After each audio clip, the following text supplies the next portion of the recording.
war ma maqashay wixii ka dhacay xafladii weyneed ee dhalinyarada. Waxaa jiray wiil dhalinyaro oo la oran jiray Cole, wuxuu ku dhex dabaalanayaa dadkii buux dhaafiyay guriga isagoo raadinaya walaalkiisa yar Decade. Qof baa u sheegay in Decade xaaladiisu faraha ka baxday. Markii uu gaaray qolka uu ku jiray, wuxuu arkay in Decade uu iskiis isku xiray albaabka. Cole wuxuu jebiyay albaabka si uu ugu tago. Markuu galay, wuxuu helay walaalkiisa oo dhar la'aan ah, dhaawacna qaba, wuxuuna hadal la'aan ku fadhiyay sariirta isagoo naftiisa la hadlayay. Cole wuxuu isku dayay inuu guriga geeyo, laakiin markuu arkay dadkii kale oo dhacdada ku duubaya taleefanadooda, aad ayuu u xanaaqay. Wuxuu ku qayliyay joojiya duubista, laakiin si lama filaan ah Decade wuxuu tuuray ku dhuftay Cole. Kadib wuu baxaa banaanka, wuxuuna si lama filaan ah isku mudaa isha, taasoo argagax ku riday martidii xafladda joogtay. Qaybta kale waxay bilaabatay iyadoo lana barayo gabar 17 jir ah oo la yiraahdo Mia waxay la dala dhacaysaa murugada geeridii hooyadeed oo 2 sano ka hor geeriyootay. Waxay aaminsan tahay in hooyadeed ay si kama u qaadatay xaddi daroogo, taasoo keentay dhimashadeeda, laakiin waxay sidoo kale ka niyad jabsan tahay aabaheed Max, sidaas darteedna wax xiriir ah oo wanaagsan kama dhexeeyo. Galabtii markaas Mia waxay aadaa guriga saaxiibteed, waxayna sii kaxaysaa Riley oo ah walaalka yar saaxiibteed Jade. Tan iyo markii hooyadeed geeriyootay, Mia waxay bilowday inay ku noolaato guriga Jade, maxaa yeelay reerka Jade keliya ayaa kuwa farxad iyo reereen siiya markay Ria ugu baahi badan tahay. Waxay arkayaan in xaflad ay qabanayaan Hailey iyo Joss lagu faafiyay baraha bulshada. Waxaa la sheegayaa in xafladaas ay ka dhacayaan waxyaabo mugdi iyo cabsi leh, ciyaaro, sixir iyo ruuxyo la xiriira, laakiin Jade waxay aaminsan tahay in waxaas oo dhan ay yihiin iska mala awaal. Mia waxay rabtaa inay indhaheeda ku aragto, sidaas darteed Jade way raacdaa, balse keliya sababtoo ah saaxiibkeed Daniel ayaa jooga xafladda.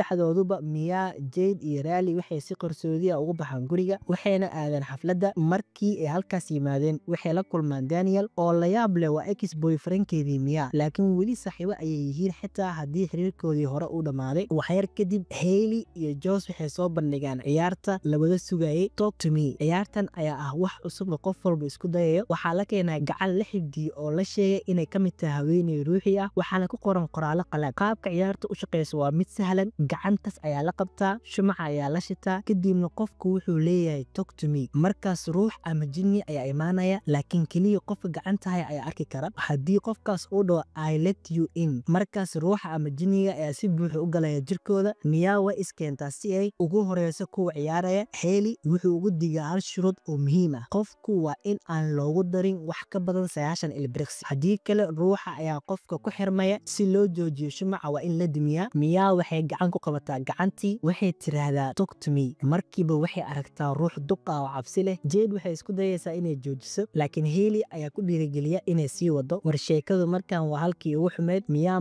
waxay mar kale dib u qabataa gacantii ruuxda, waxay markiiba aragtaa naag naxdin leh oo muuqaalkeedu laga argagaxo. Hailey ayaa ku dhiirigeliya inay tiraahdo I let you in. Markii ay tiri, isla markiiba wuxuu galay jirkeeda. Mia si lama filaana bay isu bedeshaa, waxay bilaabaysaa inay u hadasho si waali ah, cod qaro weyn, madow oo cabsi leh sida ruuxii galay, iyadoo farta ku fiiqaysa Riley, walaalkii yar ee Jade. Bay leedahay way ku jecel yihiin. Markaas albaabka ayaa keligiis furma, saacaddu waxay muujinaysaa 83 ilbiriqsi. Joss wuxuu isku dayayaa inuu Mia ka furo gacanta ka hor intaana la gaarin 90 ilbiriqsi, laakiin ruuxii kuma raali ah, wuxuu ku qayliyaa Riley orod. Ugu dambeyn Hailey iyo Joss waxay ku guuleysteen inay ka gooyaan Mia xiriirkii ruuxa, inkastoo uu ka batay waqtigii loo ogolaa. Habeenkii markay guriga ku noqdeen, Riley wuxuu u tagaa Mia wuxuuna weydiinayaa sidee bay u dareemaysay in ruuxa uu galo. Mia iyadoo dhoola cadeynaysa bay tiri, waa cajiib, waan maqlaayay, arkayay, xitaa waa dareemayay. Markaas Mia si la yaab leh ay ugu faraxsan tahay ruuxa galay, ilaa uu Daniel saaxiibkii Jade yiraahdo anigana waan rabaa inaan isku dayo. Hailey wuu aqbalaa, waxayna go'aansadaan in habeenkaas ciyaarta ruuxa lagu qabto guriga Jade. Markii la isku yimid guriga Jade, Daniel wuxuu si toos ah u fadhiistaa hortii gacantii la xifdiyay, wuxuu ku dhawaaqaa Talk to Me, I let you in. isla markiiba ruuxa ayaa galay Daniel, laakiin ruuxan wuxuu noqdaa mid aflagaadeeyay Jade, wuxuuna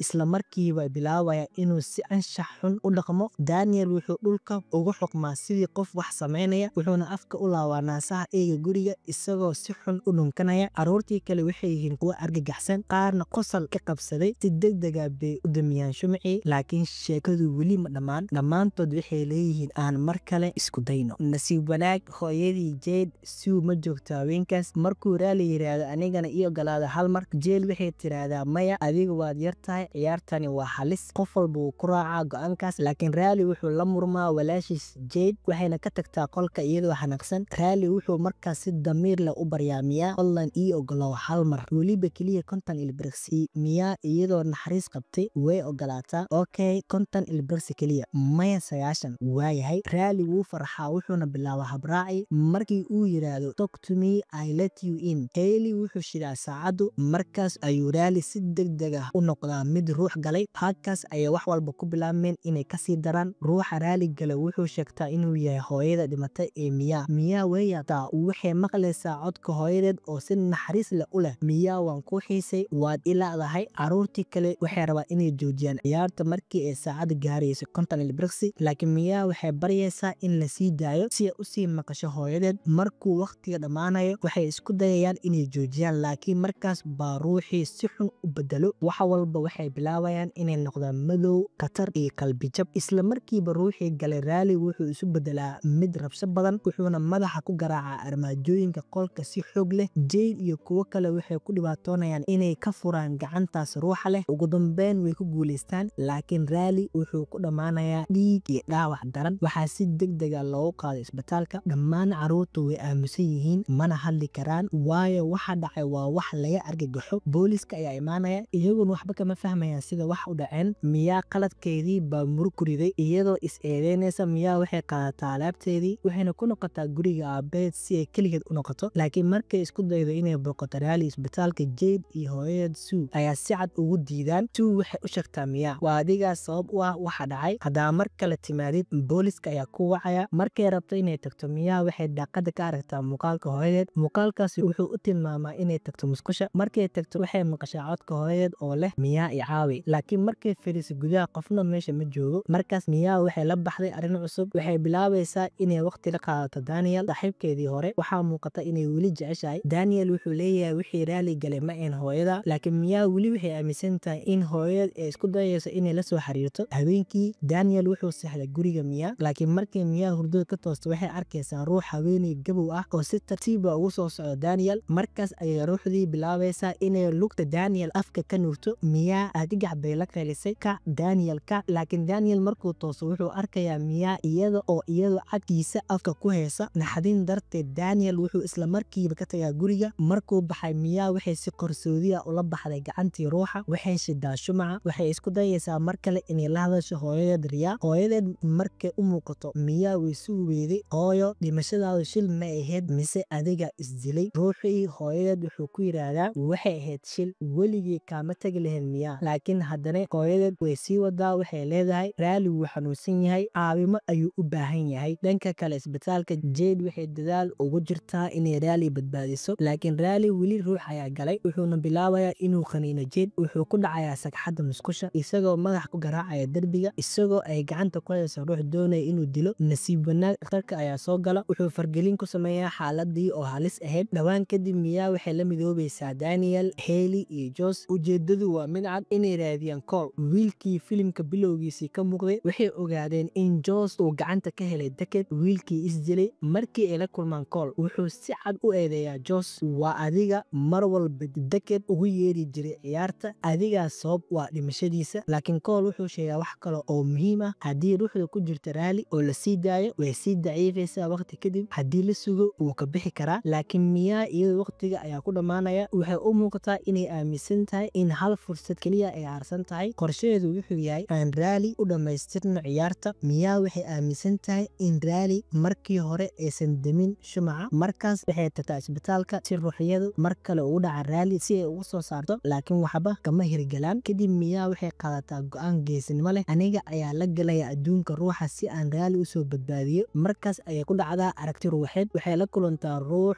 gabar yar oo ay weydiisato fadlan ii gey Riley. gabadhii yareed waxay leedahay waan kuu ogolaaday, laakiin wuxuu ku xiran yahay ruuxyo badan oo halis ah. waxay u sheegtaa in Riley lagu jirdilayo halkaas meel mugdi ah oo u dhexeysa nolosha iyo dhimashada. markay Mia soo toosto waxay sheegtaa Riley ma nabadgalayo, ruuxyadu marna ma joojinayaan jirdilka Riley. markii ay guriga tagto, aabeed Max wuxuu la yimaadaa run aan hore loo sheegin. wuxuu u muujinayaa warqad isdilka hooyadeed Ria, wuxuuna ka cudur daaranayaa inuu hore u qarin jiray. Mia waxay ogaataa in dhimashadii hooyadeed ay ahayd isdil dhab ah. murug iyo ilmeyn ayay qolka la fadhiisataa, laakiin hooyadeed Ria ayaa mar kale u muuqata. halkaas ayay ka bilaabataa qiyaamadii ugu halisneed. Aabeed Max wuxuu garaacayaa albaabka, laakiin Riya waxay leedahay kaas ma ahan aabaha, ruux baa iska dhigaya. Hooyadeed waxay sidoo kale leedahay Riley hal wada keliya ayuu uga bixi karaa, waa in uu dhintaa. Markaas ayuu ruux iska dhigaya Max uu gudaha usoo galaa, wuxuuna si rabsho leh oo khatar ah u weeraraa Mia. Aabe Max dhabtaa wuxuu maqlaa sawaxankii, wuxuuna jebiyay albaabka si uu usoo galo, laakiin Mia oo si khaldan u garatay ruuxa waxay makas qoorta kaga dhufataa aabaheed si lama filaan ah. Kadib Mia waxay telefoon u jirtaa Jade. Imow waan ogaaday wax aan sameeyo, laakiin waxa ay sameynaysa waa khiyaano. Waxay Jade ka soo saartaa isbitaalka, halka Mia nafteeda ay halkaas tagto si ay Riley ula kulanto. Markaas hooyadii Jade, Sue, ayaa timid, waxayna cudurdaar ka bixisaa wixii ay hore u tiri, ma ahayn adiga sababta dhibka Riley ayay leedahay. Waxay Mia u ogolaataa inay hal daqiiqo keligeed Riley la noqoto, laakiin Mia hadda waxaa si buuxda u qabsaday ruuxyada. Waxay aaminsan tahay in keliya dhimasho Riley ka xoreyso xanuunka. Gacanteedii maqaska ayay la kacdaa si ay u disho Riley, laakiin waxa ay awoodi weysay inay fuliso. Dhanka kale Jade waxay timid guriga Mia, laakiin Mia ma joogto, halkaas oo ay ka heshay aabaheed oo jiifa oo dhigbaxaya. Jade waxay wacdaa ambalaas, waxayna u digtaa hooyadeed Sue Mia halis bay ku tahay Riley. Sue si degdeg ah ayay u aadaa isbitaalka, laakiin Riley wuu tagay, Mia ayaa kaxaysay. Jade markay isbitaalka ku noqoto waxay aragtaa Mia oo Riley ku riixaysa kursi curyaamiinta. Mia waxay Riley la aadaysaa wadada weyn, iyadoo ujeedadu tahay inay ku tuurto baabuurta si uu u dhinto, laakiin aragtideeda ruuxeed Riley wuxuu isu bedelay ruux duqooway. Riya hooyadeed waxay ku dhahaysaa waan kugu faanayaa, waad saxan tahay. Markaas Mia waxay ka qaadaa gacmaha kursiga Riley, baabuur ayaa si xooli u soo socda si uu ugu dhaco waxa jidka yaal. Kadibna waxaan aragnaa Mia oo jidka dhex taal, dhiig badanna qabta. Markay miirto waxay aragtaa Jade oo Riley daryeelayso. Riley wuu nool yahay, laakiin markay Mia dib u eegto wax walba way isbedeleen. Waxay ku jirtaa isbitaalka, laakiin wax kasta waa shaki iyo jahwareer. Riley wuu fiican yahay, wuu baxayaa. Jade iyo Sue way baxayaan. Aabeed Max wuu caafimaaday. Mia waxay isku daydaa inay la hadasho, laakiin qofna ma maqlayo, qofna indhaha uma hayo. Fadlan ha iga tagina ayay ku qeylinaysaa, laakiin wax jawaab ah ma jiro. Kadib waxay isku aragtaa meel mugdiya oo maran. Markaas nal yar ayaa ka iftiimaya meel fog. Mia war u socotaa, waxay aragtaa gacan shumac agteeda ah. Markay taabato, isla markiiba waxay ku dhacdaa meel kale. Xaflad dhalinyaro baa joogta, mid baa taagan, wuxuu taabtay gacanta. Markii uu wejigeeda arko wuu argagaxaa. I let you in ayuu leeyahay. Halkaas waxaa ka cad Mia hadda waxay noqotay mid ka mid ah ciyaarta, isna waxaa hadda galay ruuxeedii.